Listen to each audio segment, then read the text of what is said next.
si on foutait la paix aux musulmans, et surtout aux musulmanes qui portent le voile, il disparaîtrait progressivement. Et plus on va se battre, plus on va s'acharner sur le voile, plus les femmes qui le portent vont s'accrocher, et même plus il y a de femmes qui vont en porter.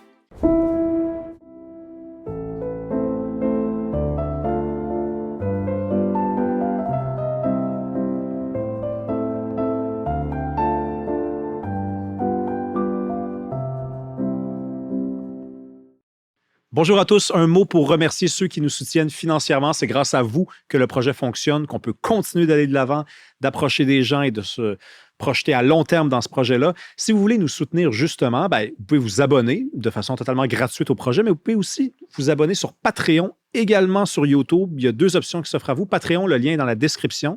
YouTube, vous allez juste en bas comme ça parce que vous êtes abonné, mais vous avez aussi rejoindre, se joindre. Vous pesez là-dessus et dans les 2 cas, ça vous donne accès aux épisodes 3 semaines d'avance sans publicité ainsi qu'à du contenu exclusif. Sinon, à mardi prochain. Merci.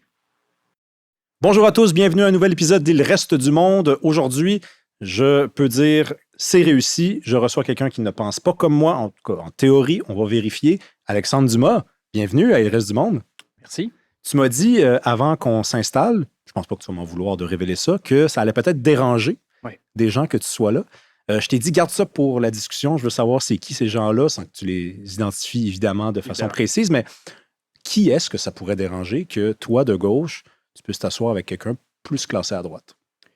En fait, il y a des gens, j'en suis certain, qui vont me reprocher de partager ma notoriété avec un animateur évidemment, qui est classé plus à droite. Il y a toujours des gens qui vont dire qu'on n'a pas besoin de donner plus de visibilité à des gens qui en ont déjà énormément, qu'en venant parler avec ton public, je ne convaincrai personne. Donc, pourquoi est-ce que je prendrais la peine de venir échanger avec toi? Je m'attends à ce que la critique sorte. Ce ne sera pas de la critique mortelle. Là. Il n'y a personne qui va m'en vouloir pour ça, mais on va me dire quand même pourquoi est-ce que tu es allé, pourquoi est-ce que tu as accepté. OK, donc ce serait des gens plus dans ton camp qui te reprocheraient ça. Certainement. Ouais. Tu vois, moi, c'est bizarre, ça m'est jamais arrivé, moi, d'entendre même quelqu'un qui appartient plus à la droite reprocher à un de mes amis ou à quelqu'un qui appartient à notre famille d'aller, mettons, dans la fosse au lion. Tu sais, Alexandre Beauregard qui a épaté bien du monde à l'émission Tout peut arriver. Ouais. On le savait qu'il s'en allait là. Il n'y a personne qui a dit « vas-y pas ». Tu sais, ça dit quoi de l'état de la gauche quand même, cette réticence à entretenir une conversation? C'est pas notamment une réticence à entretenir la conversation, c'est le fait qu'on est bien conscient que médiatiquement, on n'occupe pas un très grand espace. Et donc, on se dit pourquoi est-ce qu'on prend le risque, dans le fond, de faire partager le peu de... Comment je dirais? Le peu de... Je vais y arriver. Le peu de notoriété qu'on a. Les gens que je rejoins, pourquoi est-ce que je prendrais le risque de les amener dans un espace qui est très différent et qui est déjà omniprésent? Parce que le discours de droite, il est très financé, il est très diffusé, alors que le discours de gauche, celui que moi je considère de gauche, celui que les gens comme moi considèrent de gauche, au contraire, il est très peu présent dans les médias. Mais mettons, moi je t'ai laissé finir ta phrase, là, mais mettons Radio-Canada, la presse, Novo, c'est pas de la droite, ça, là. Ça dépend de ce que tu entends par gauche et droite. Évidemment. Et là, on pourra avoir une longue discussion là-dessus. On est là pour ça. Oui, tout à fait. Tu vois, moi, quand j'écoute Radio-Canada, qui prend vraiment le parti du gouvernement, par exemple, cette semaine, sur la grève à la STM, il n'y avait pas du tout de biais pro-syndicat à Radio-Canada. En tout cas, s'il y en a eu, moi, je ne l'ai pas entendu. Tout le monde tirait vraiment dans le même sens que le gouvernement, c'est-à-dire penser aux utilisateurs. Pourquoi est-ce que vous êtes du côté des syndicats contre le peuple? Le discours était le même. Même chose dans la presse. Des gens qui veulent nous expliquer la misère de ceux qui veulent prendre leur retraite à 45 ans sans vendre leur bateau ou leur chalet. Moi, je ne considère pas que c'est des gens de gauche. C'est un discours très bourgeois. C'est le même discours, en fait, que le Parti libéral du Canada. C'est-à-dire qu'on se donne bonne conscience en ayant un discours, oui, qui peut paraître de gauche dans le sens où c'est inclusif, mais c'est toujours une inclusivité qui ne coûte rien. C'est-à-dire qu'on est beaucoup dans l'inclusivité symbolique. On va changer la façon dont on parle. On va souligner quelques événements. On va vraiment être inclusif de façade. Mais la vraie misère, la vraie pauvreté, celle-là, on s'en dissocie. On ne s'y intéresse pas. Donc, OK. Donc, c'est une gauche plus Québec solidaire, en fait. C'est celle-là que tu ne vois pas suffisamment à la télé ou à la radio, mais les gens de droite te diraient, tu sais, quelqu'un de droite, il n'y en a pas vraiment à Radio-Canada. Ben, ça dépend. Écoute, dans le commentariat, dans l'opinion, tu as Dimitri Soudas, par exemple. Tu as d'autres noms qui ne me viennent pas forcément, mais il y a des anciens conservateurs qui vont se positionner à Radio-Canada. Tu as des anciens bloquistes, des anciens péquistes, des anciens néo-démocrates. Le bloc, c'est pas à droite.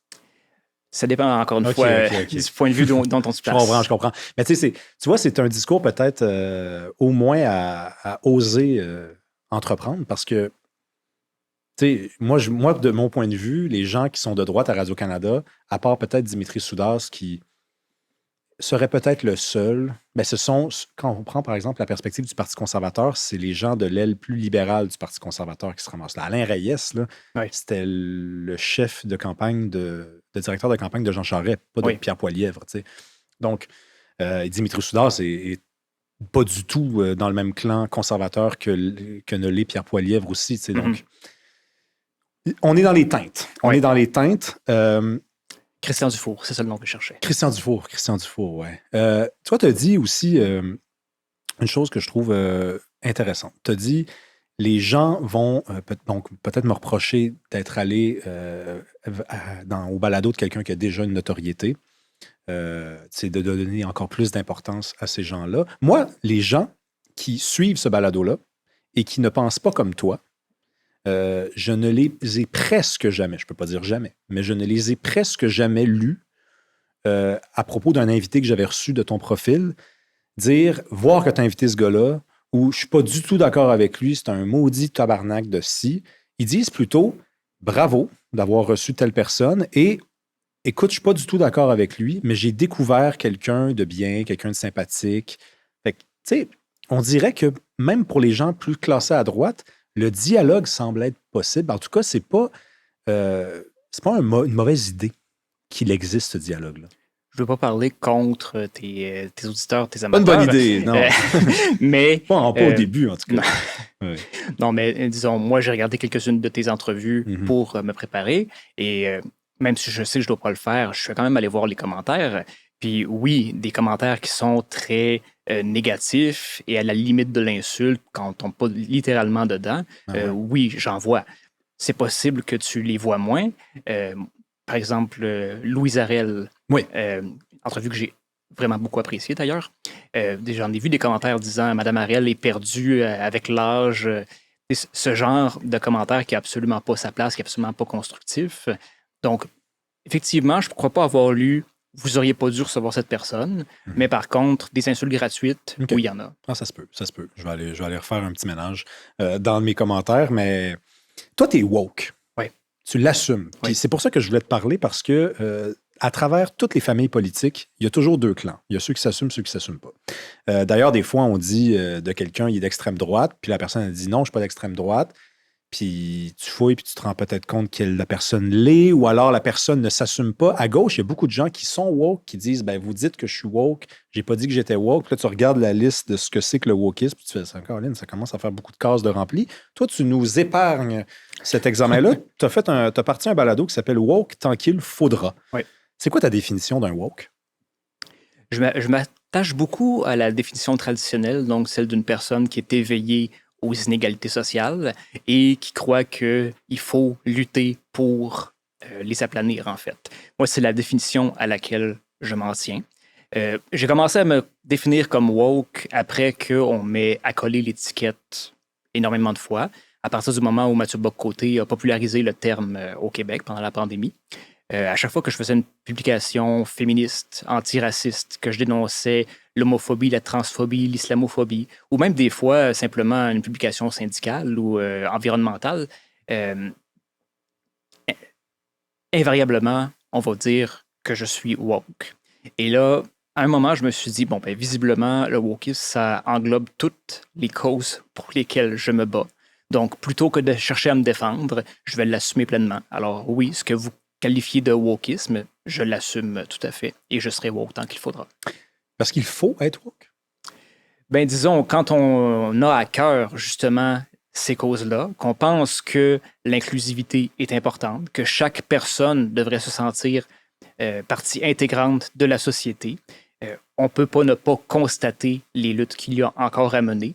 Et quand, comme moi, je considère que je suis privilégié, ne serait-ce que par ma notoriété, je considère que oui, j'ai le devoir de mener le combat. Parce que j'ai déjà entendu des gens de gauche refuser cette étiquette-là sous le prétexte que le wokisme, c'est comme l'extrême de la gauche, donc l'extrême gauche. Et à ce moment-là, puis quand je te demande s'il faut être woke, puis tu me dis oui, ben tu me vois venir, t'es d'extrême gauche. Non, absolument pas. OK. Moi, déjà, les extrêmes, autant la gauche que la droite, pour moi, ça implique forcément une forme de violence. Pas forcément une violence physique, mais une violence institutionnelle, par exemple. Et ça, c'est quelque chose dont je ne me réclamerai jamais. La gauche peut demander qu'on nationalise, par exemple, les industries. L'extrême gauche voudrait qu'on mette tous les patrons en prison. C'est un exemple parmi d'autres. De la même façon qu'à droite, on peut demander de réduire l'immigration. À l'extrême droite, ben, on veut les placer à alligator Alcatraz, par exemple. Donc, non, je ne me revendiquerai jamais de l'extrême gauche. Et moi, tout ce mouvement qui est justement un peu plus violent, un peu plus vandale, ceux qui coupent la tête des statues ou qui vont lancer des bombes de peinture sur des toiles historiques, ça, je ne m'associe pas du tout à ça. Puis mettons la culture de l'annulation. C'est quoi ta position là-dessus? Ça, c'est un point de vue qui est plus embêtant parce que, encore une fois, il faut définir c'est quoi la culture de l'annulation. On est là pour ça. Oui. Présentement, si tu prends, par exemple, dans le contexte américain, les gens qui se font canceller, annuler, pour moi, c'est beaucoup plus des gens de gauche qui critiquent le gouvernement ou encore qui ont des valeurs un peu moins traditionnelles, qui ne cadrent pas dans le discours de la nouvelle droite très chrétienne.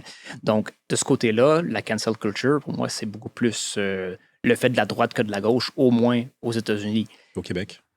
Au Québec, écoute, les gens qu'on dit qu'ils ont été annulés, moi, je ne les connais pas tellement dans la mesure où tous les artistes, par exemple, là, qu'on dit qu'ils ont été cancellés, ils n'ont jamais vraiment disparu du paysage public. Là. Éric Lapointe, il n'a jamais arrêté de faire des spectacles. Julien Lacroix, il a été en pause pendant un temps, il est revenu. Il y a tous ces gens-là. Il y en a qui ne sont pas revenus, là, quand même. Il y en a qui ne sont pas revenus, effectivement. Puis il y en a qui ne parviennent pas à revenir aussi. Oui, on parle de qui, par exemple? Ben, tu sais, mettons, il y a eu un documentaire de Marie-France Bazot que tu as sans doute vu. Oui.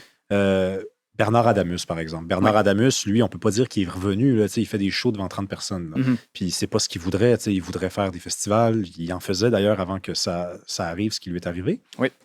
Puis c'est pas un gars de droite, là. En fait, je veux dire, c'est pas la droite qui l'a annulé. Sans dire que c'est la gauche, c'est un milieu artistique.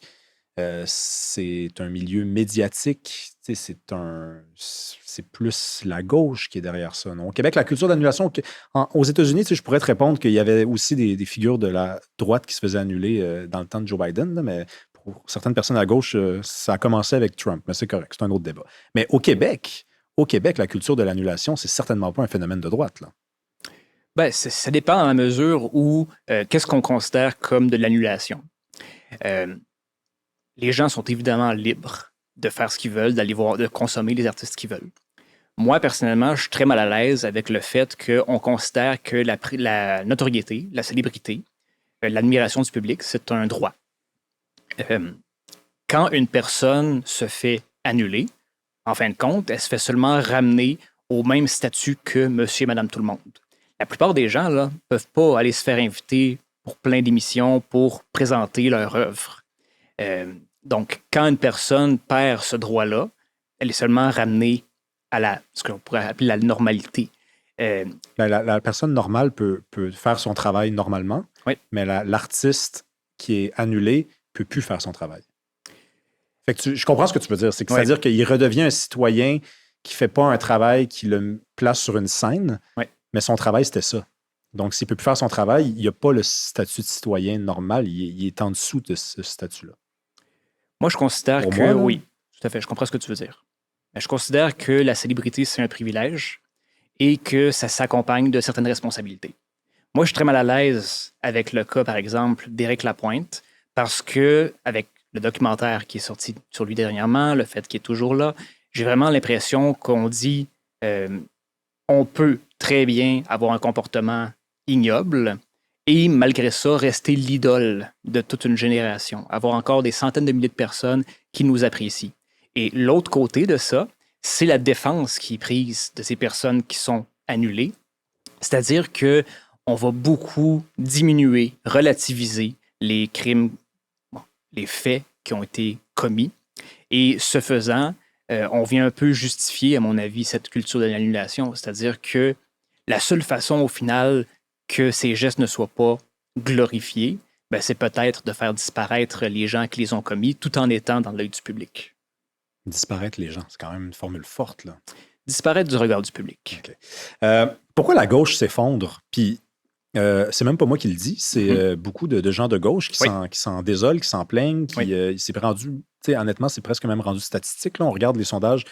Québec solidaire n'a jamais été aussi bas que depuis je ne sais plus combien de temps. Le NPD n'a même plus le statut de parti politique, n'a plus de chef non plus. Commençons avec les causes. Qu'est-ce qui explique la chute de la gauche au Canada? Alors, à mon avis, il y a beaucoup un instinct de survie. Il y a beaucoup de néo-démocrates qui ont voté pour Mark Carney aux dernières élections.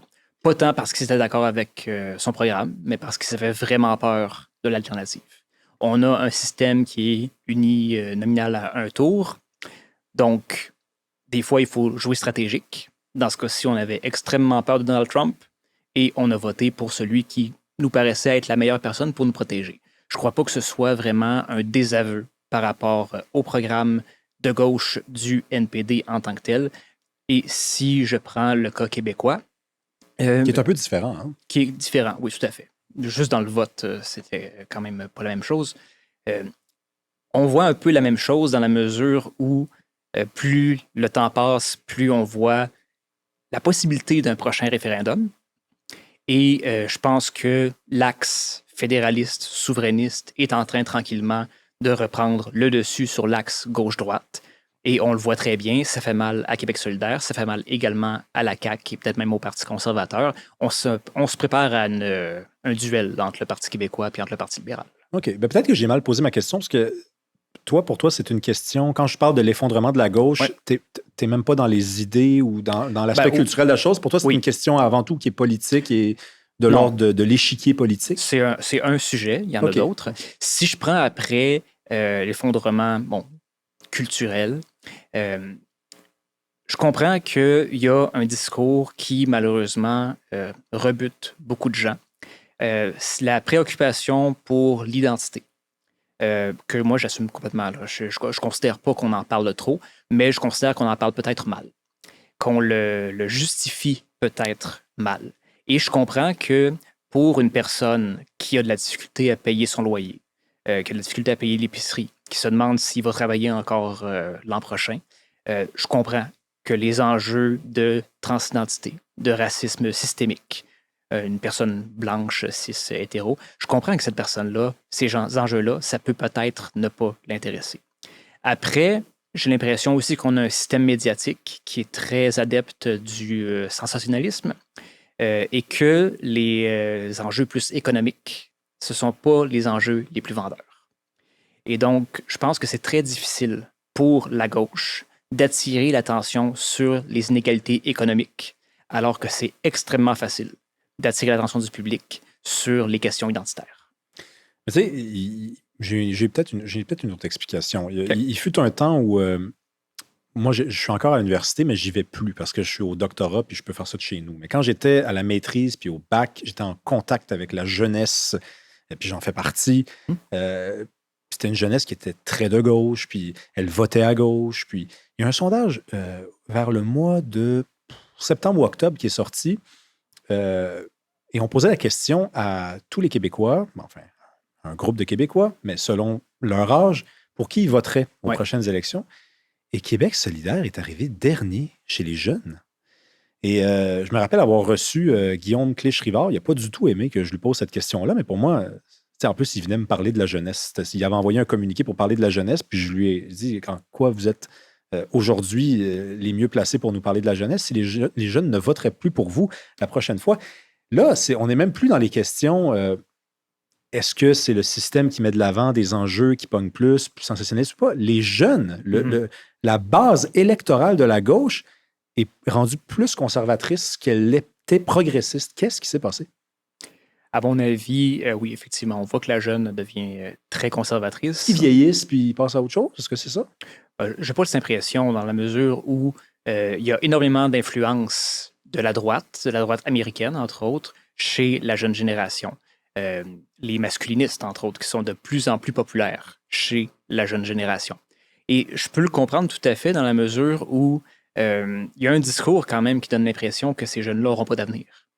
On dit avec raison que ça va être très difficile pour les jeunes de devenir propriétaires, par exemple. Ce qui était comme la normalité à l'époque de nos parents et qui va être un rêve presque inaccessible pour la nouvelle génération. On parle beaucoup de la crise climatique. On voit les guerres. Donc, je comprends qu'il y a une certaine crainte de l'avenir de la part de la jeunesse et que ça peut être tentant de s'accrocher à ce qu'on a, à essayer de préserver certains acquis, ou voire même de revenir à une ancienne période qui était peut-être plus réconfortante. Et je comprends que c'est ce que le discours plus conservateur peut peut-être inspirer à une certaine jeunesse. Mais tu sais, il y a un truc aussi, je pense, qui doit être mentionné, c'est que, tu sais, tantôt, on parlait de la culture de l'annulation. Oui. Puis tu as dit, je comprends pas pourquoi Éric Lapointe, après qu'il ait commis un acte ignoble, il y a des gens qui sont encore au rendez-vous pour le voir.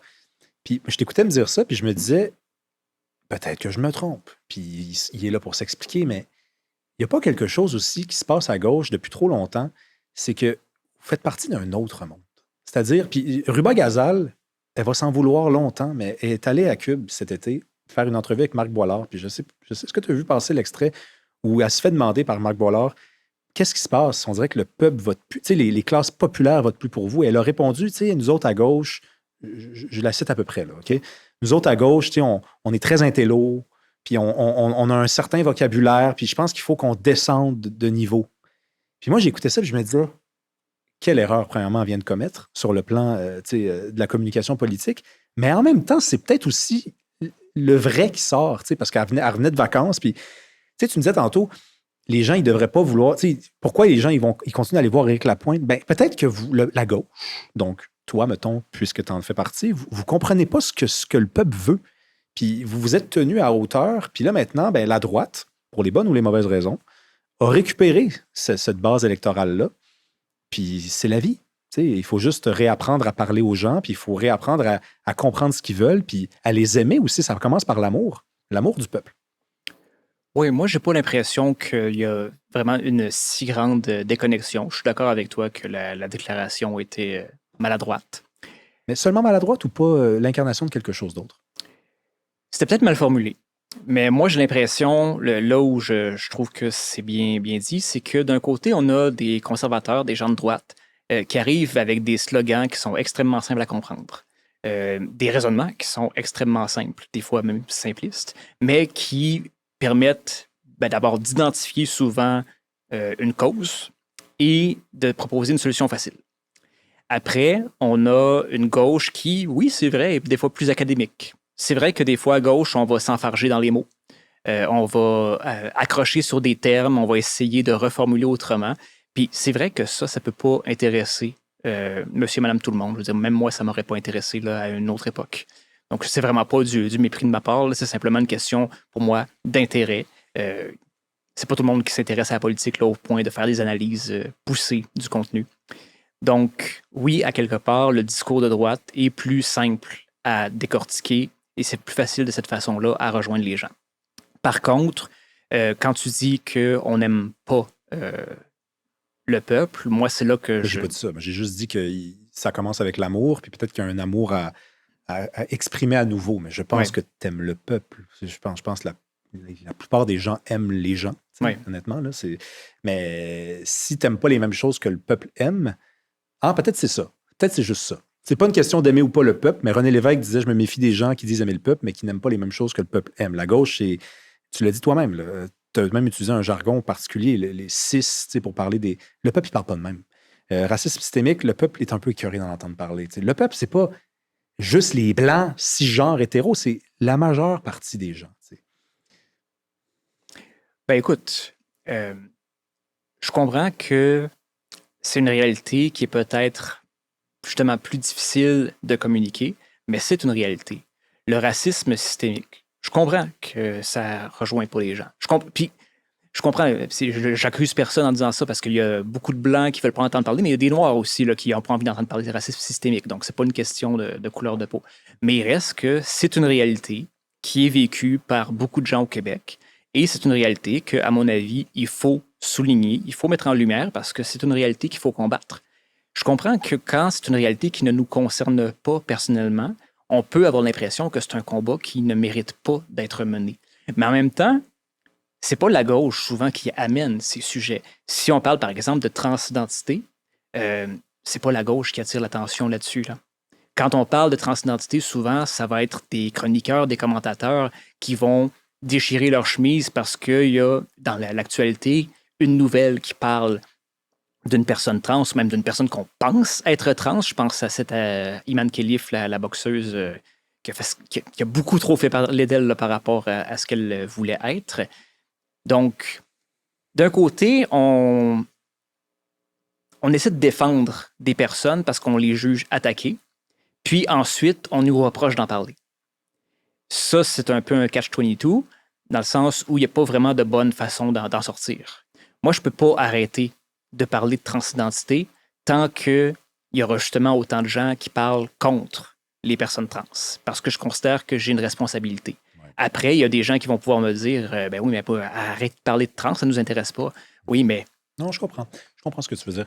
C'est que tu conserves une responsabilité, penses-tu, là, envers des enjeux qui pognent peut-être pas en ce moment, mais qui relèvent pour toi du principe puis de tes valeurs profondes. Moi, ce que je reproche ouvertement à la gauche, et de toute façon, l'histoire, elle est catégorique là-dessus, l'histoire récente du Québec, c'est que pendant des années, elle a pointé du doigt ce qu'elle pensait être la droite quand elle parlait, par exemple, d'immigration au Québec.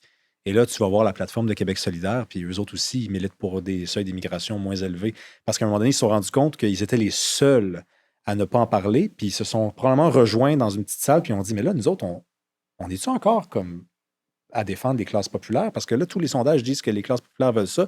On va peut-être mieux en parler, mais il faut en parler, puis pour en parler, faut être pas le seul parti qui dit qu'il en faut plus. Puis là, avec le recul, tu te dis, pendant des années, vous pointiez du doigt des gens qui en parlaient peut-être mal selon vous, mais ils en parlaient. Puis il faut parler de tout. Oui. Je pense qu'une gauche qui parlerait plus des enjeux LGBT serait une gauche peut-être qui n'aurait pas compris son rôle aujourd'hui, mais une gauche qui ne parlerait que de ça, ou alors qui en parlerait majoritairement de ça alors que le peuple n'est pas là, c'est une gauche qui n'aurait pas compris son rôle pour autant. Il y a beaucoup de choses dans ce que tu viens de dire. Premièrement, je veux revenir sur l'enjeu de l'immigration. Je veux dire qu'il n'y a personne à gauche qui demande plus d'immigration. Ben oui, tu as raison, aujourd'hui, mais il y a un an à peine, oui. Là. Ben, est-ce que la gauche a déjà réclamé qu'on aille chercher des gens dans d'autres pays? Je ne le crois pas. Dans la mesure où les gens qui réclament plus d'immigration, ce sont des propriétaires de grosses entreprises qui veulent aller chercher de la main-d'œuvre. C'est de là que ça vient, la demande pour plus d'immigration. La gauche, ce qu'on demande, c'est simplement de ne pas tenir les immigrants responsables de tous les problèmes de la société. Tu parles des sondages. Moi, je ne crois pas que ce soit une bonne façon d'aller analyser des enjeux dans la mesure où on n'essaie pas de connaître le raisonnement derrière la réponse du sondage. Le sondage, c'est des questions qui se répondent par oui ou par non. On n'essaie pas d'aller chercher l'explication. Pourquoi est-ce que vous pensez qu'il y a trop d'immigration au Québec? Et la réponse nous renseignerait énormément sur c'est quoi les réelles préoccupations. La personne peut me dire, c'est à cause que la crise du logement, c'est à cause de l'immigration.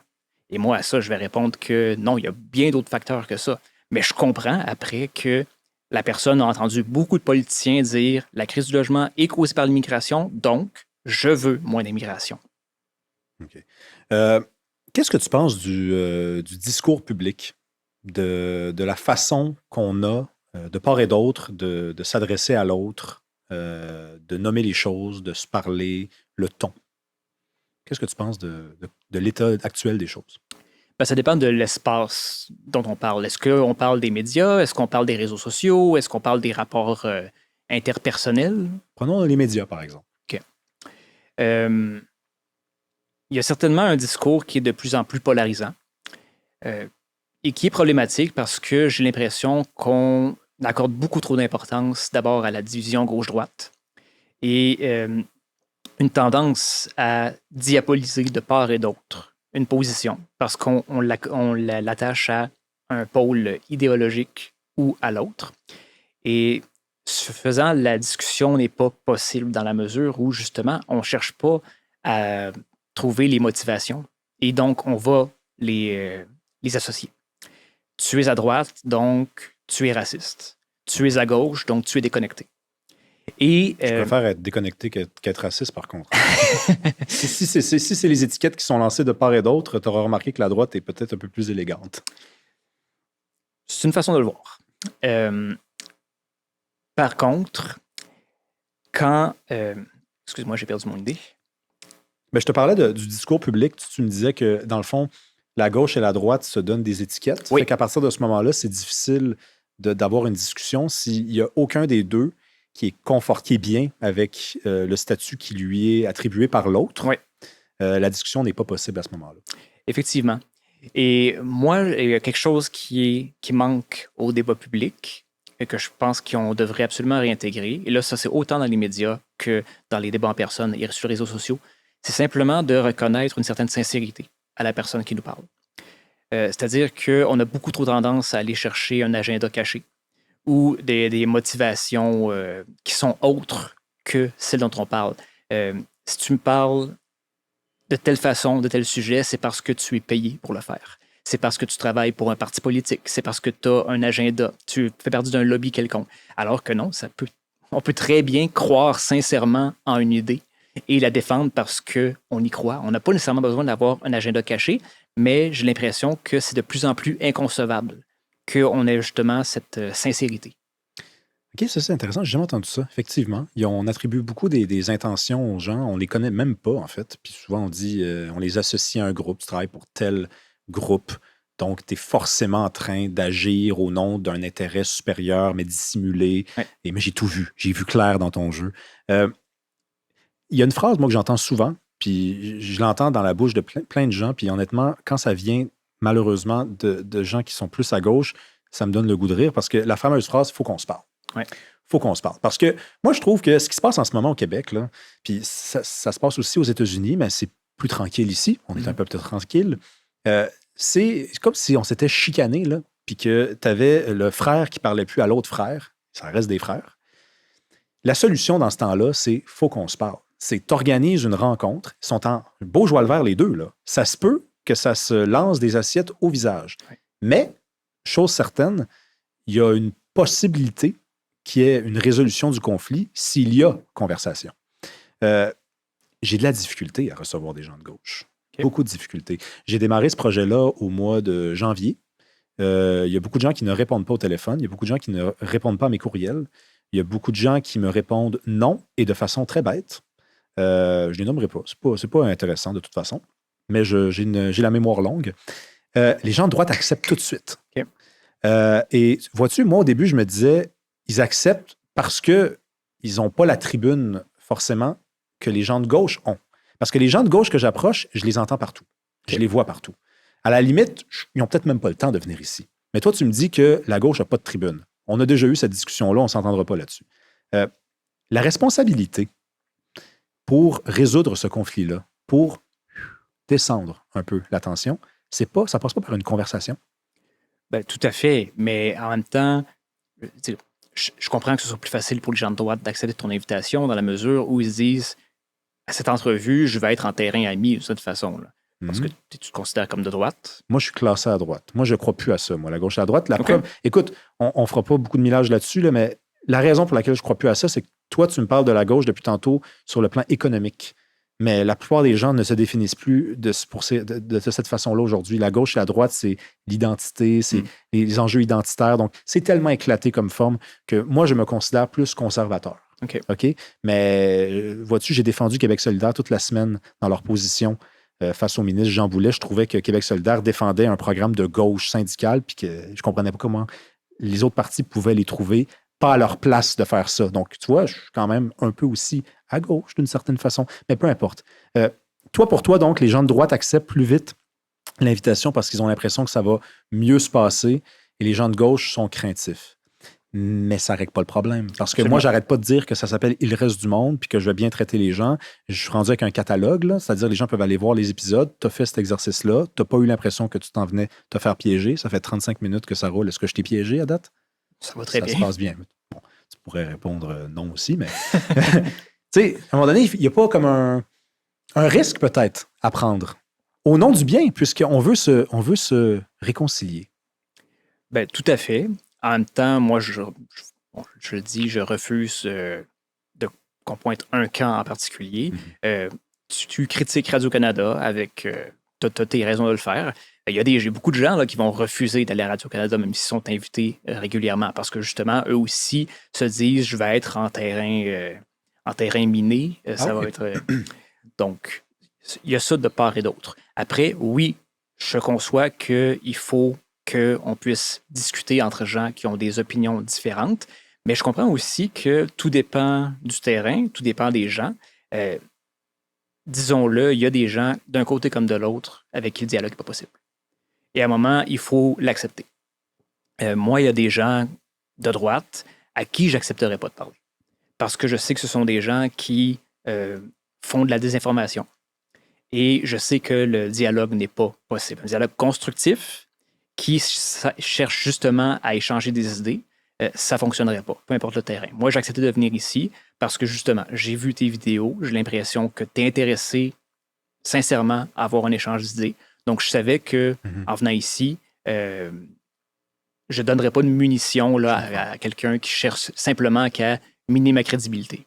Mais on est quand même encore pogné dans le bout. C'est comme si les pneus ne décollent pas, puis on avance, puis on met du gaz, mais on fait juste s'enfoncer davantage. Puis c'est pour ça que j'ai parlé d'un risque. Parce que je conçois bien que ça puisse représenter un risque pour des gens de gauche d'accepter une invitation.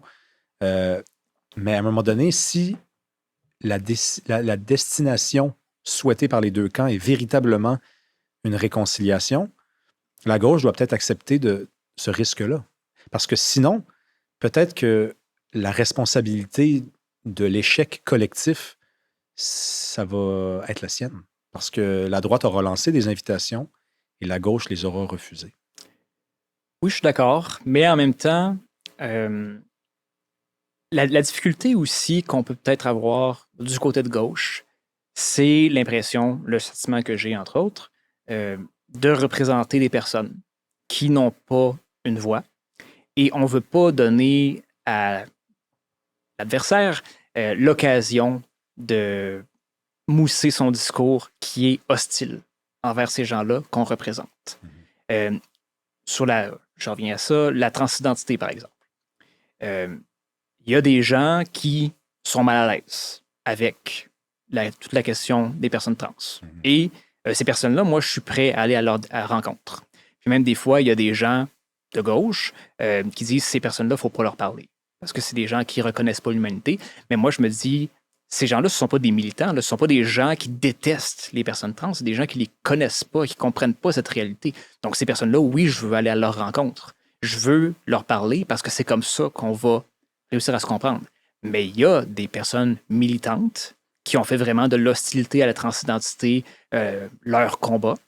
Et ces personnes-là, jamais j'irai leur parler. Parce que ça donnerait simplement, justement, l'occasion encore d'avoir un discours haineux. Et il y en a suffisamment dans l'espace public sans que j'aille participer à ça. Alors, je suis content parce que tu viens de dire beaucoup de mots qui me mènent naturellement à ma prochaine question. OK. Haine, adversaire, anti. Plutôt, parlais de transphobie, je pense. Oui. Pour moi, ça appartient, ce vocabulaire-là, au registre émotif. OK.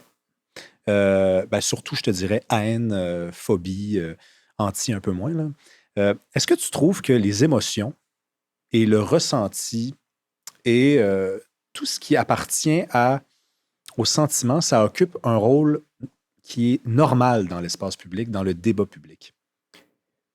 Est-ce que c'est normal? Je ne saurais pas le dire, honnêtement. Normal, je veux dire un rôle approprié.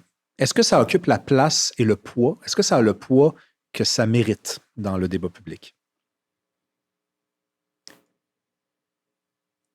C'est une grosse question.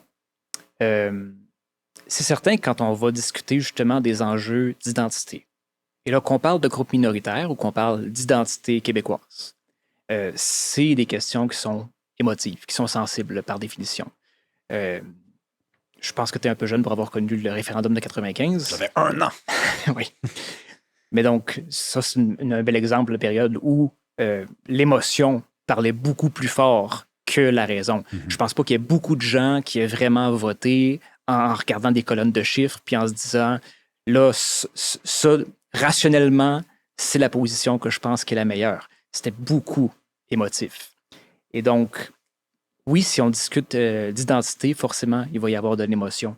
Parce que quand on remet en question ton existence ou ton droit d'existence, que ce soit en tant que peuple ou en tant que personne, c'est très difficile de dire « Ah, je suis neutre, je suis objectif, j'ai pas de... Je veux discuter de ça là, comme si j'en faisais pas partie. » C'est humainement impossible. Ouais. Donc, oui, sur des questions comme celle-là, l'émotion, elle est présente, puis c'est humain. On peut pas...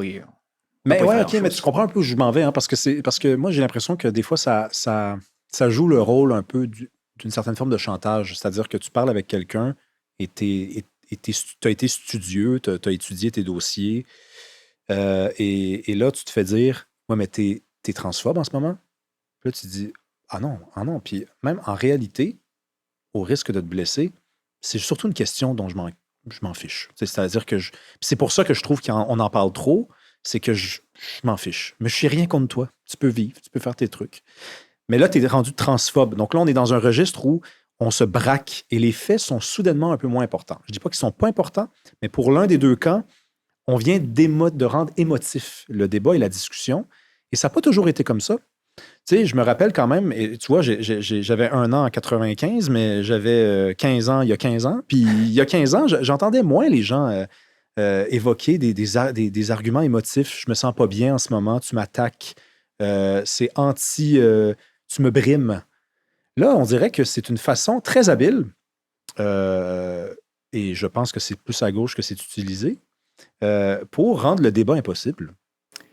Je suis pas du même avis parce que j'ai l'impression qu'il y a une parole qui s'est libérée. Le sentiment, d'après moi, il était là avant. Mais simplement, on ne savait pas qu'on avait le droit de l'exprimer. Moi, j'aime beaucoup écouter des numéros d'humour d'il y a 20 ans, 30 ans pour voir à quoi ça ressemblait. Et même des humoristes comme, par exemple, Michel Barrette, il y a 30 ans, faisait des blagues de tapette. Mm-hmm. Et c'était courant à l'époque, là. Mm-hmm. Et je pense pas que les humoristes qui faisaient ça étaient vraiment homophobes, qu'ils avaient un agenda, là, faut se battre contre l'homosexualité. Mais c'est des blagues qui, certainement, étaient vues comme blessantes par les personnes concernées. Sauf qu'en 1990, on n'est pas à une époque là, où des personnes homosexuelles vont se lever pour dire cette blague-là, c'était blessant. Aujourd'hui, oui. Parce que, justement, premièrement, il y a une libération de la parole. Puis deuxièmement, il y a une acceptation qui est beaucoup plus grande, ce qui fait qu'on peut parler beaucoup plus facilement. Alors moi, j'ai pas l'impression qu'on est plus sensible qu'avant. J'ai l'impression, il y a une plus grande sensibilité par rapport à l'autre, ça j'en suis convaincu, mais on a simplement plus conscience de ce qu'on peut et ce qu'on doit exprimer. Okay. Mais tu penses qu'on peut continuer d'avoir une discussion intellectuelle tout en mettant l'accent sur les émotions? Tu penses que c'est possible? C'est nécessaire, à mon avis, parce qu'il faut tenir compte des personnes qui nous entendent et il faut tenir compte aussi de l'effet qu'on a sur le débat public. Je m'excuse de revenir à ça, mais ça reste le meilleur exemple. Pour une personne trans, son identité, ce n'est pas un débat politique. Ça ne devrait pas être un objet de débat. Les personnes trans sont les premières à trouver qu'on parle trop d'elles. Donc, oui, c'est émotif. Parce qu'on parle de ce sujet-là.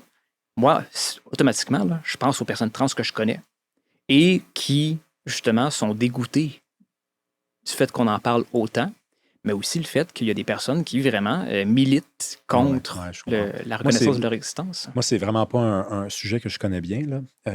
Et d'ailleurs, tu vois, je vais te dire un truc. Je me rappelle que tu avais critiqué une de mes chroniques qui avait porté sur ce sujet-là. Ouais. Sans dire que je regrette la chronique, parce que je pense pas avoir été non plus odieux, là, mais c'est pas un sujet que je connais méga bien, mettons. Mhm.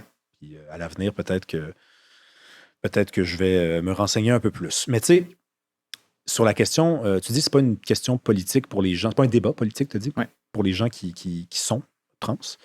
Ça le devient quand même quand, par exemple, et peut-être qu'on en parle trop, mais c'est quand même un sujet. Quand, par exemple, il y a question d'athlètes trans qui compétitionnent dans des sports de combat avec des femmes. Ouais. Là, tu vois, je ne plains pas la population en général de se positionner puis d'avoir une opinion. Et je ne plains pas non plus certaines personnes qui voient une contradiction lorsqu'ils constatent qu'une certaine gauche trouve ça bien normal alors qu'elle était féministe. Tu sais, là, tu te dis, attends, mais là, vous avez changé de fusil d'épaule ou il y a quelque chose qui est justement vraiment moins important. Toi, par exemple, là, sur cette question-là, Oui. c'est quoi ta position sur les athlètes trans qui se battent dans un ring de boxe avec des femmes, mettons? Ma position est la même que l'immense majorité de la population, si on est honnête, c'est que je m'en fiche complètement. OK. Tu parlais d'émotions. Est-ce qu'il y a trop d'émotions dans le débat? Pour moi, ça, c'est le meilleur exemple. Parce que la boxe féminine, ça intéresse personne. Tant qu'il n'y a pas une des deux athlètes qui est trans, 99% des gens s'en fichent complètement.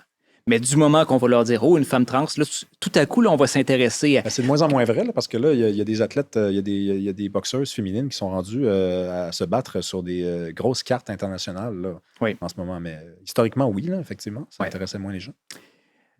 Et en général, en fait, toutes ces questions, ça suscite énormément d'émotions chez les gens, alors que ça ne devrait pas le faire parce que justement, c'est un enjeu qui ne nous concerne pas. La boxe olympique, là, c'est extrêmement niché là, comme secteur. Ah ouais. Donc, moi, tu me demandes, est-ce que je suis d'accord?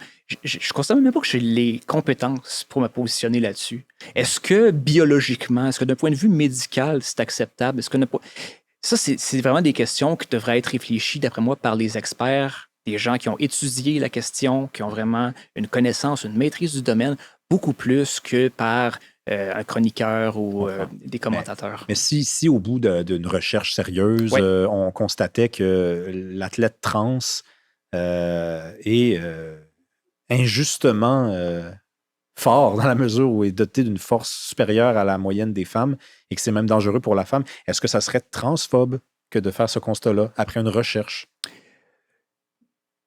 Moi, j'aurais envie de dire que dans le sport olympique, les vainqueurs sont forcément avantagés par la nature.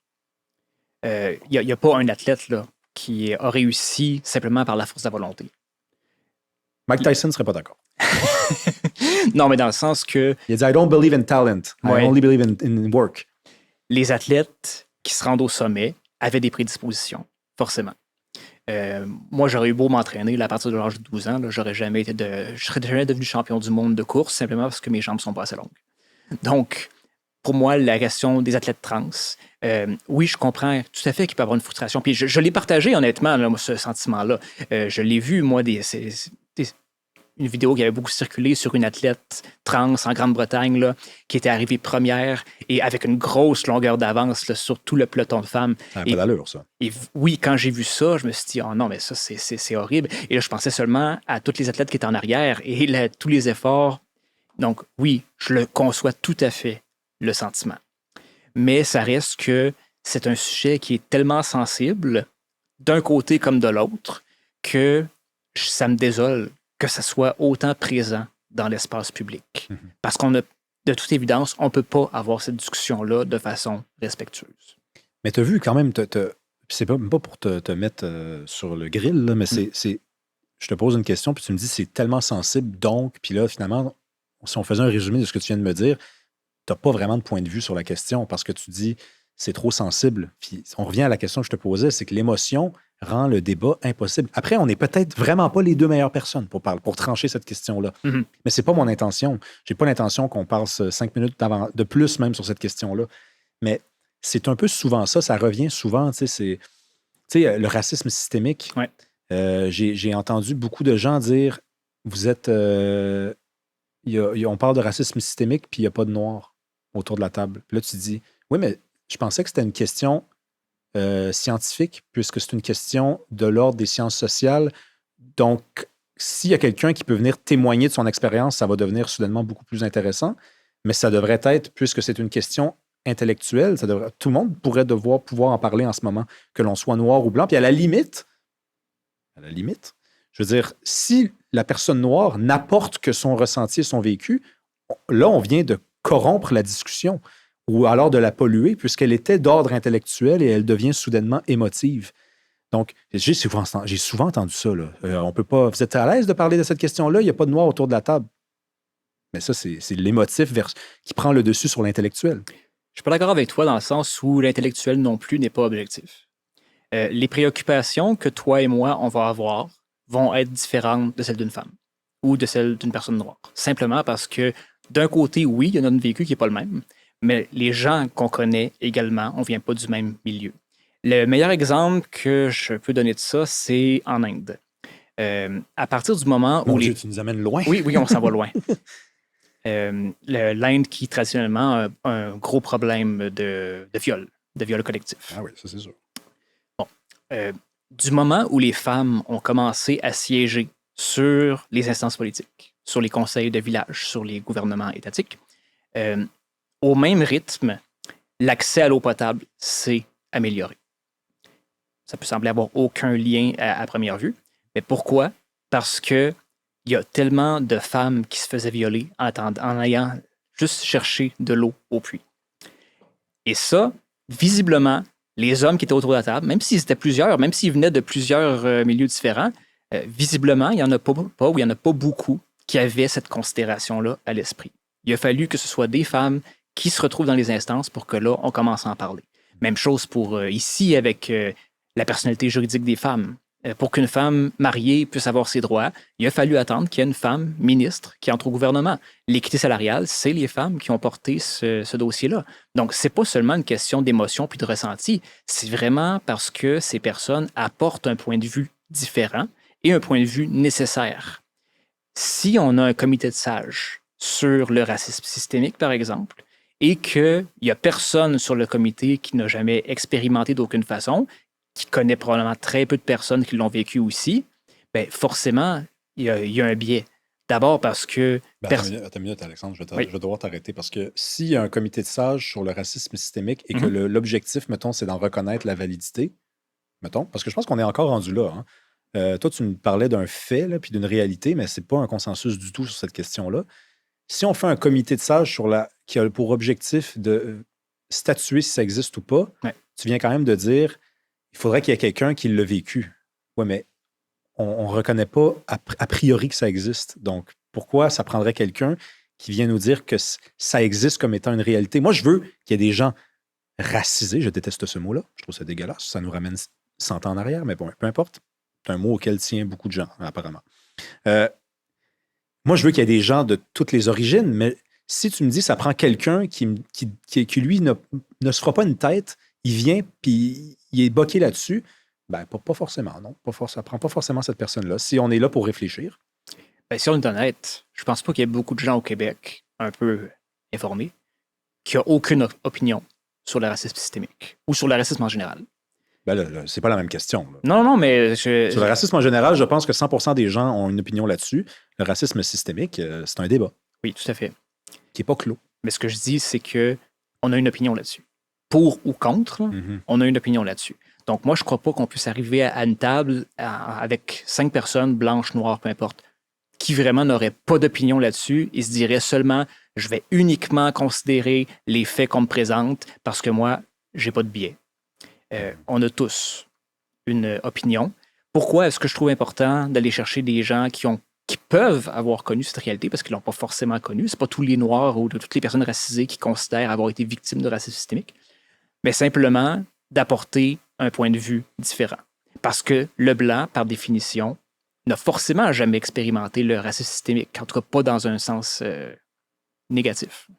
Moi, tu vois, c'est pas un truc que je revendique au régulier parce que j'essaie d'avoir une posture gagnante dans la vie, mais je pense que les Canadiens français, avant la Révolution tranquille, ça ressemblait pas mal à du racisme systémique. Là. Dans Nègre blanc d'Amérique, il y a un chapitre que j'invite tous les gens à lire, c'est le premier. C'est tout début, il n'y a pas d'excuse.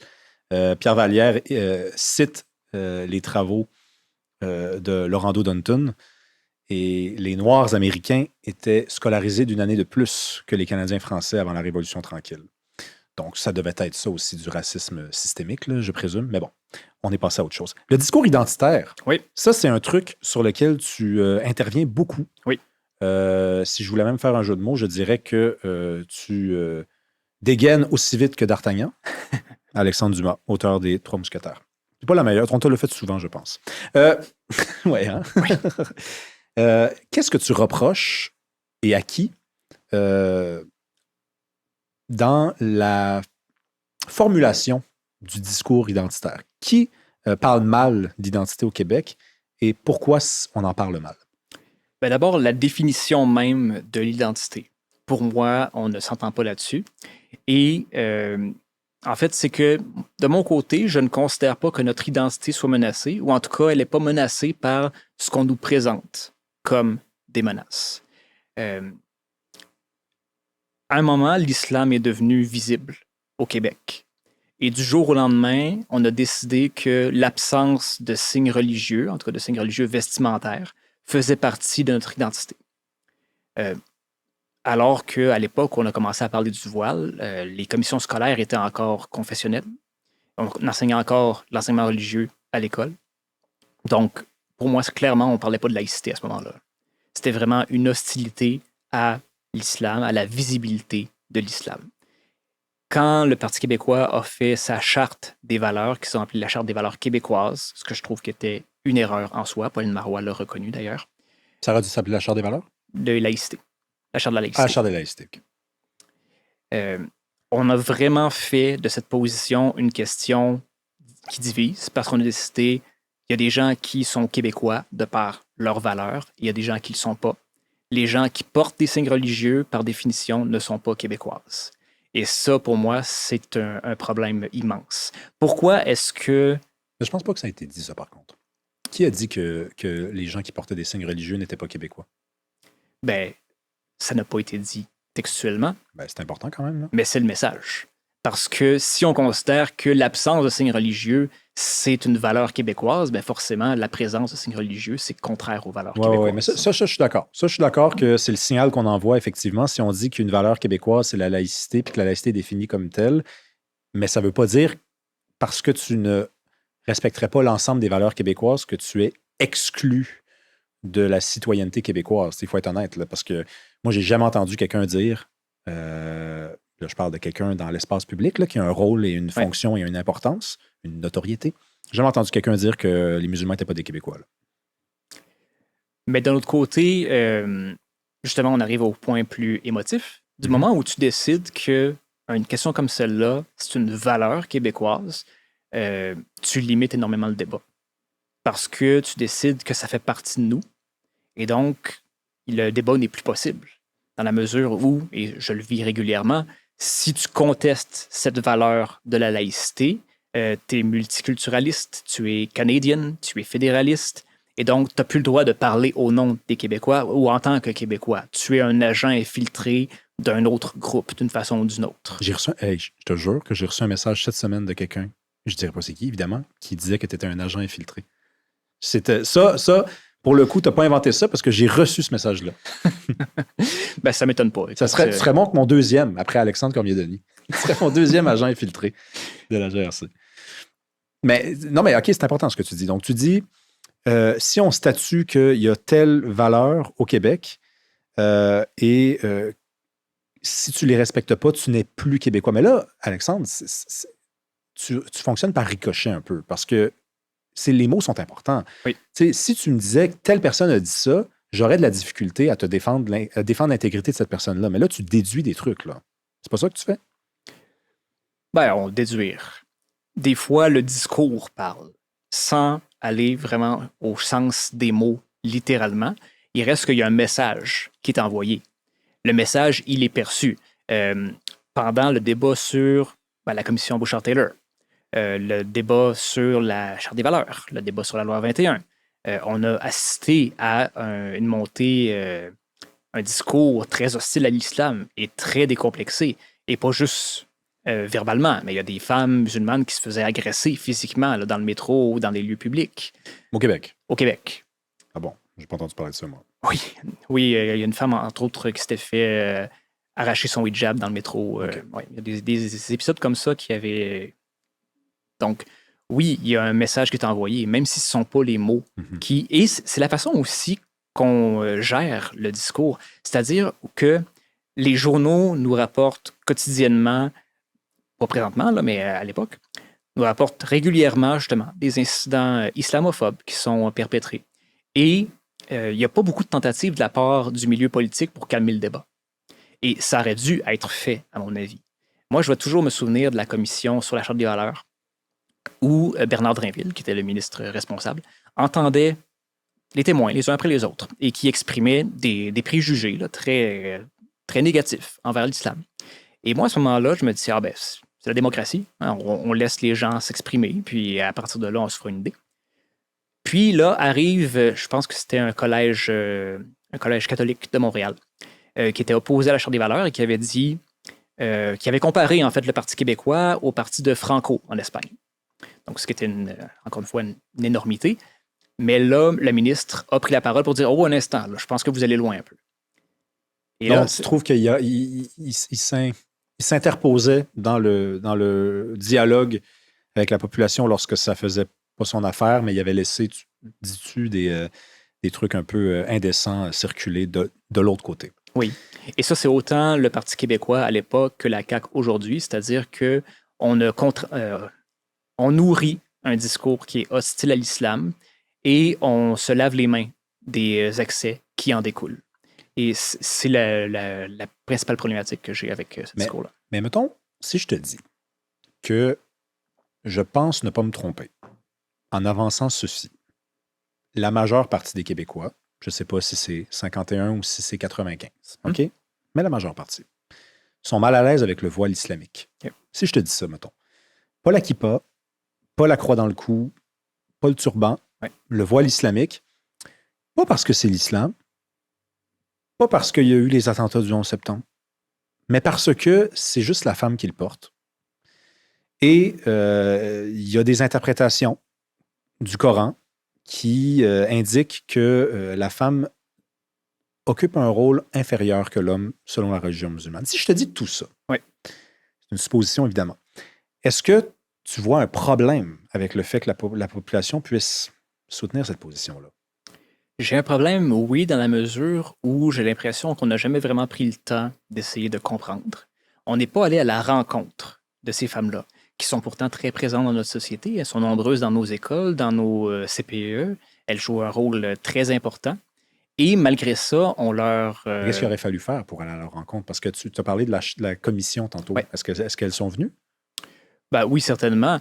Mais après ça, est-ce qu'on a entendu ce qu'elles avaient à dire? Les gens qui avaient un problème avec le voile, on leur a donné énormément de tribunes dans beaucoup de médias.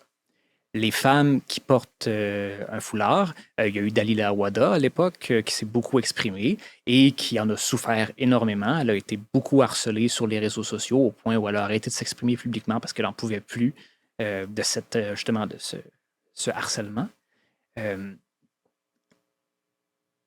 Quand une femme scolarisée, qui a fait un diplôme de premier cycle à l'université, qui travaille dans le milieu public, qui travaille dans nos écoles depuis 5, 10, 15 ans, me dit, moi, si je porte un foulard, un voile, c'est vraiment mon choix à moi. Moi, je pense que c'est important de l'accepter et de ne pas supposer qu'elle le fait par coercition. De supposer justement, puis ça, on a entendu tous les discours les plus farfelus, là, comme quoi justement les femmes qui portent un voile, ce seraient des agentes infiltrées des frères musulmans. Ça, c'est un discours qui était très présent là, à l'époque de la Charte des valeurs et de la loi 21. Donc, aller à leur rencontre, pour moi, ça veut dire simplement, de un, les écouter, et de deux, admettre encore une fois leur sincérité. Mais comment on fait la part des choses? Parce que tu n'es pas sans savoir qu'en Iran, par exemple, le voile, c'est un symbole d'oppression. C'est-à-dire que c'est utilisé par le régime pour remettre les femmes à leur place. Tout à fait. La prise de pouvoir des talibans, devrais-je même dire la reprise, a mené les femmes à quitter les universités, quitter les écoles, quitter le milieu de travail. Elles ont un rayon de kilomètres permis si elles sortent de chez elles. Donc, moi, je veux bien avoir la conversation pour vrai. Puis j'en ai rencontré, j'ai enseigné dans des écoles.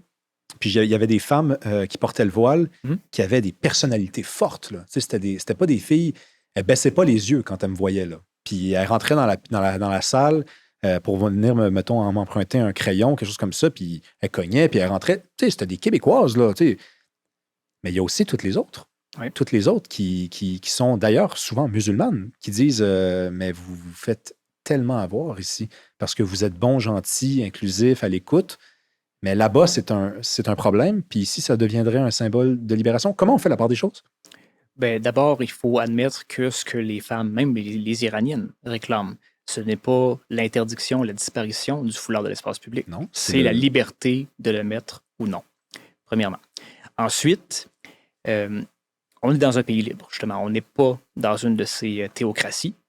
Pour moi, le féminisme, c'est de laisser les femmes la liberté de choisir. Dans plusieurs pays, le mariage, c'est un outil de coercition. Il y a encore des femmes, des filles, qui se font marier de force à un âge très bas. L'interruption de grossesse volontaire, ça aussi, c'est un instrument... en fait, le contrôle de la grossesse, c'est un instrument de coercition dans plusieurs pays. Mais malgré ça, moi, je milite pas pour l'interdiction du mariage là, parce que ailleurs, ça se fait imposer. Je ne demande pas des interruptions de grossesse obligatoires. Ou je ne milite pas non plus pour la diminution des naissances parce que dans d'autres pays, ça se fait imposer. Ce qui se passe ailleurs, c'est terrible. Mais les femmes qui sont ici ne doivent pas payer pour ce qui se passe ailleurs. Oui, je comprends. Mais si on dit, regarde, je vais te reposer la question plus simplement, là, parce que j'ai rarement posé une question de façon aussi longue que ça. Là, la question, il y a 2 minutes en arrière. Si la majeure partie des Québécois estiment que la liberté a une définition qui est à peu près la suivante. On veut voir les femmes le visage découvert. On veut voir les femmes avec surtout pas un niqab. Tu sais, le truc, c'est quoi? C'est le truc ici, le niqab? Là, le niqab avec seulement les yeux découverts. Ouais. Pour nous, une femme, ça parle. Pour nous, une femme, ça peut d'ailleurs, une femme peut soigner un homme. Parce qu'il y a des musulmans qui refusent d'être soignés par des femmes. Oui. Pour nous, c'est pas ça la définition de la liberté. Peut-être qu'on se trompe, mais ça fait des décennies qu'on s'est entendu à peu près là-dessus, puis on n'est pas parfait. On a d'ailleurs été les derniers à donner le droit de vote aux femmes. Ça, c'est aussi, d'après moi, une blessure très sociologique des Québécois. Ils se sentent obligés d'en faire plus. Parce qu'eux autres mêmes ont un regard peut-être, ont fait un passé sombre sur cette question-là. Oui. Mais peu importe, depuis des années, on s'entend là-dessus. Est-ce qu'ils peuvent le demander, ça, comme peuple? La majorité du peuple. Moi, vois-tu, j'ai beaucoup de difficultés avec l'argument de la majorité. Okay. Parce que je considère que quand on parle des droits des minorités, on ne peut pas laisser ça à la volonté de la majorité. Par définition, dans une société démocratique, si on permet à la majorité de décider des droits des minorités, les minorités vont toujours être en danger. Si on parle, par exemple, parce que la plupart des avancées des droits individuels, ça s'est rarement fait avec la volonté de la majorité. Si on avait fait un sondage ou même un référendum, est-ce qu'on donne le droit de vote aux femmes en 40? Le droit de vote aurait perdu.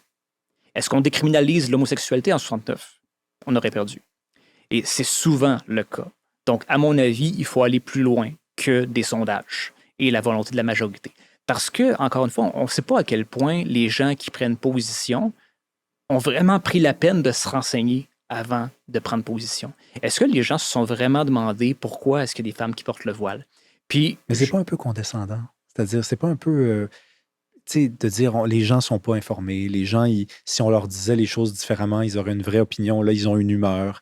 La majorité, si on la laisse s'exprimer, ça va être dangereux. Alors que là, on parle précisément de dire à des femmes, votre signe religieux, vous le gardez à la maison, il n'y a rien de dangereux là-dedans. Peut-être, tu me diras peut-être que c'est le début de quelque chose, mais là, je pourrais te dire que tu es un peu paranoïaque aussi. C'est-à-dire que le peuple, il a raison des fois aussi. Et le peuple, il n'est pas con non plus. Ben écoute, c'est une question de point de vue. Moi, je suis pas en train de te dire que le peuple est con. Je suis en train de te dire que le peuple n'est pas toujours informé, surtout que le peuple ne prend pas toujours le temps de s'informer avant de prendre position sur un enjeu. Les sources d'information qu'on lui offre, les sources d'information accessibles, ne sont pas toujours éclairées. Si on prend, les gens vont détester que je fasse cette comparaison, mais si je prends l'Allemagne des années 30. Ah non, tu t'en vas pas là pour vrai, là. Ah oui, sérieusement. Les gens sont antisémites. Est-ce que les gens sont éclairés? Est-ce que c'est parce que les gens connaissent bien leur histoire, connaissent bien la réalité, qu'ils sont hostiles aux Juifs? Je ne crois pas. Puis je ne crois pas que dire que les gens qui avaient des préjugés négatifs envers les Juifs avaient tort, que c'est condescendant envers les gens. Moi, je considère que si les gens ont des préjugés négatifs envers l'islam, c'est beaucoup parce qu'ils sont mal renseignés, et pas parce que les gens sont cons, mais parce qu'on les renseigne mal. Et je veux dire quelque chose absolument, parce qu'on parle de voile. Si on foutait la paix aux musulmanes, et surtout aux musulmanes qui portent le voile, il disparaîtrait progressivement. Et plus on va se battre, plus on va s'acharner sur le voile, plus les femmes qui le portent vont s'accrocher, et même plus il y a de femmes qui vont en porter. C'est ce qui est fascinant dans l'histoire religieuse à travers le monde, c'est que peu importe le sens dans lequel tu tires, les gens vont aller de l'autre côté. Essaie de leur imposer une religion, ils vont s'en éloigner. Essaie de leur arracher leur religion, ils vont s'y accrocher pendant des dizaines d'années. Il n'y a pas un gouvernement qui est capable de faire disparaître une religion ou de l'imposer. Et donc, tout ce qui est question d'identité religieuse, tout ce qu'on va faire avec des lois, ça va être contre-productif. Ben, en tout cas, je comprends ton point de vue, mais on a quand même un laboratoire intéressant au Canada anglais où il y a un discours qui est totalement opposé à celui qu'on entend au Québec. Et je ne vois pas de moins en moins de signes religieux ostentatoires dans l'espace public. J'en vois même de plus en plus. Donc, bon, ce serait le contre-exemple que je te présenterai. Je veux qu'on termine la conversation, Alexandre, sur QS, parce qu'on a commencé en parlant de la gauche et de ce qui lui arrive, de son destin. Ben, je veux juste, très rapidement, vas-y. Avant de changer de sujet. Le Canada anglais a un discours officiel, multiculturaliste. Oui. Ça ne veut pas dire qu'il n'y a pas de racisme ou d'intolérance au Canada anglais. Ah non, mais j'ai jamais dit ça. Non, mais je tiens à le dire parce que c'est pas parce que ton discours officiel est inclusif qu'il n'y a pas d'hostilité. Puis cette hostilité, ça aussi, ça nourrit la résistance. Donc oui, il y a de plus en plus de signes religieux, mais c'est entre autres à cause de cette résistance qui existe aussi au Canada anglais. OK, bon, on ne s'entendra pas là-dessus, d'accord. Parce que pour moi, il y a de plus en plus de signes ostentatoires parce que c'est valorisé par la politique, par la doctrine multiculturaliste. D'accord. On dit aux gens, il n'y a pas d'identité commune, il n'y a que vos identités qui, mises ensemble, donnent quelque chose de super goûteux. La dernière fois que j'ai mélangé de la lasagne avec de la soupe au pois et de la poutine, ça ne coûtait pas très bon, moi. Donc, vive le goût. QS. Oui. Tu as appuyé publiquement Sol Zanetti, oui. Qui est devenu le co-porte-parole masculin de Québec solidaire. D'ailleurs, est-ce que ça t'a surpris, toi, qui gagne? Parce que moi, vois-tu, je préparais une émission avec Étienne Grandmont. Le jeudi, le vote avait lieu un samedi. Et avec mon recherchiste, on dit, OK, on va inviter Étienne Grandmont. Moi, je lui dis, tu penses-tu qu'il va gagner? Il me dit, ouais, il y a plus d'appui à l'intérieur du caucus. Puis là, je disais, ouais, c'est bizarre, il me semble que je le sens plus pour Sol. Sol a gagné, finalement. T'as-tu été surpris? Oui. Moi aussi, je croyais que Étienne Grandmont allait gagner parce qu'il y avait plus d'appui, effectivement. Il y a eu l'appui de Manon Massé, entre autres, qui est un poids lourd, là, disons-le. C'était le candidat pour moi d'une espèce d'establishment. C'était le candidat je le voyais un peu comme la succession de Gabriel Nadeau-Dubois, c'est-à-dire on essaie de recentrer le parti un peu, de rester dans cette approche respectable. Donc oui, je m'attendais à ce que Sol finisse deuxième. Puis il a gagné. Oui. Toi, tu l'as appuyé. Pourquoi tu l'as appuyé? Moi, Sol, je le connais depuis longtemps. J'ai milité à Option nationale à l'époque où ça existait. Donc, je l'ai connu à cette époque. Déjà, je trouvais que c'était un excellent pédagogue en tant que prof de philo au cégep. C'est quelqu'un qui a beaucoup de facilité, je trouve, à transmettre des messages compliqués en peu de mots et qui arrive à le rendre simple. Et moi, je considère que c'est ça dont la gauche a besoin. On en a parlé en début de notre rencontre. Je considère que la gauche a de la difficulté à défendre ses idées. Pour moi, ça prenait quelqu'un comme Sol. Et pour ce qui est aussi d'assumer le côté indépendantiste de Québec solidaire, Sol n'a jamais cacher sa ferveur. Et je pense que ça prend justement, comme je disais aussi plus tôt, on se dirige vers une polarisation de plus en plus grande au niveau fédéraliste, souverainiste. Et je pense que Québec solidaire doit investir ce champ-là. Moi, c'est une élection. Je ne suis pas membre de Québec solidaire, ce n'est pas un secret pour personne, mais je ne suis même pas membre d'aucun parti politique. Okay. Arrêtez de m'envoyer du courrier, là, ou même de m'appeler. Ça m'a surpris, moi, parce que je pensais que Québec solidaire choisirait quelqu'un d'autre. Étienne Grandmont me semblait être, puis d'ailleurs, je lui ai dit, quand on a fait l'entrevue, lui et moi, me semblait être le candidat un peu moins establishment des deux, plus revendicateur des deux, moins professionnel des deux aussi, dans la mesure où, tu sais, Gabriel Nadeau-Dubois incarnait ça. On va prendre un parti qui a l'air, pour beaucoup de gens, d'être juvénile, puis on va faire un parti adulte. Et moi, avec Ruba Gazal, qui est très revendicatrice, qui même des fois, je trouve, manque peut-être la cible, je me disais, peut-être que les membres ont encore envie de s'enfoncer là-dedans. Et ils ont choisi pour moi quelqu'un de peut-être plus sérieux. Est-ce que c'est un peu le signe c'est un peu l'interprétation que tu as faite? Quelqu'un de plus... qui incarne plus un parti politique. Tu sais, Étienne Grandmont, je te rappelle, je lui ai donné cet exemple-là. Oui. Je pense que ça a mal vieilli pour lui, mais il avait refusé de rencontrer Gabriel Attal quand il était en visite officielle au Québec, premier ministre français à l'époque. Pourquoi? Parce que Gabriel Attal, c'était l'extrême droite. Là, tu te disais, bon, premièrement, c'est complètement faux. C'est pas l'extrême droite, c'est le centre. Puis deuxièmement, tu vas donc refuser de rencontrer des premiers ministres, des présidents. Pourquoi tu fais de la politique? C'est à toi qu'on délègue la responsabilité de serrer cette main-là et de faire avancer le Québec. Et je me disais, moi, le Québec solidaire est rendu là, malheureusement. Et non, ils m'ont surpris. Les membres m'ont surpris. Ben, tu vois, je pense que de l'intérieur et de l'extérieur, on peut avoir une position très différente là-dessus. Parce que Sol, il y a beaucoup de gens qui m'ont dit la même chose, positivement et négativement. Sol, c'est un rêveur. OK. C'est quelqu'un qui rêve, entre autres, d'un Québec indépendant. C'est quelqu'un qui rêve d'une société beaucoup plus égalitaire puis qui est prêt à faire des pas de géant là, pour y arriver. Et moi, c'est ça qui est venu me chercher personnellement. C'est de se dire, il faut vraiment montrer aux gens la société qu'on veut bâtir. Et après, on leur dit comment est-ce qu'on va y parvenir. Mais avant, il faut leur dire quel monde on veut créer avec ce parti. Dernière question. Oui. Il y a quelqu'un qui m'a écrit cette semaine pour me dire que tu allais te présenter en politique dans Gouin. Est-ce que c'est vrai, ça? Écoute, j'ai aucune idée de où part cette rumeur. Désolé de ne pas te donner un scoop, mais non, c'est pas du tout dans mes plans.